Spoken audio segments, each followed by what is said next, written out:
আমের আচার বানানোর সময় এভাবে আমের ঘষনা দিয়ে আমটাকে এইরকমভাবে গ্রেট করে নেবেন।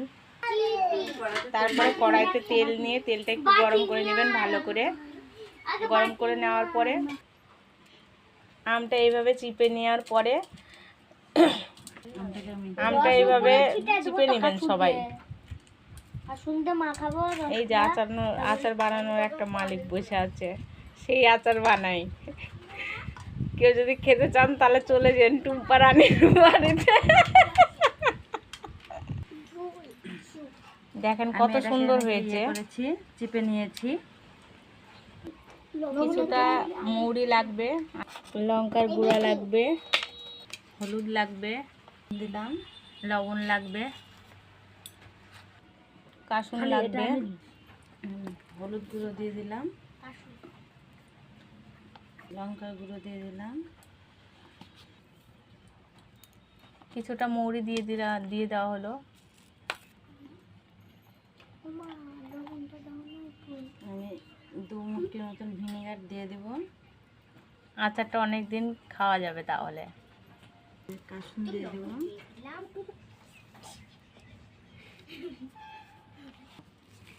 এই মশলার মধ্যে আছে মৌরি, মেথি, ধনা, জিরে। আমি হচ্ছে গুঁড়ো করে নিচ্ছি, এগুলো আমি দিয়ে দেব অল্প করে।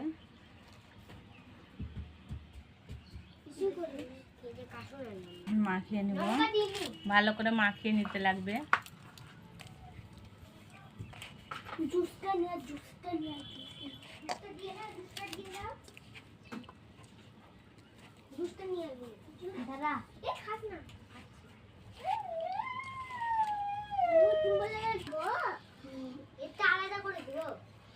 আমি ঢেলে দিব এখন।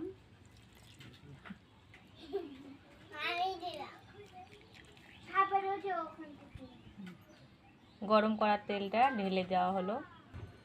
ঠিক এইরকম কালার আসবে আচারটা যখন হয়ে যাবে তখন। এটাকে বলে কিন্তু চাউমিন আচার, আমের চাউমিন আচার। এটা দেখো, এটা রুটি দিয়ে, পরোটা দিয়ে সব কিছুর সাথেই খাওয়া যাবে। আচারটা খুব টেস্টি হয়, একবার বানিয়ে দেখবেন প্লিজ। খুব সুন্দর দেখেন কালার এসেছে আচারটার।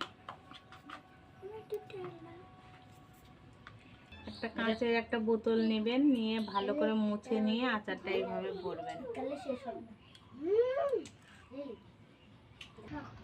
এই যে বন্ধুরা, এইরকম কালার আসবে আচার।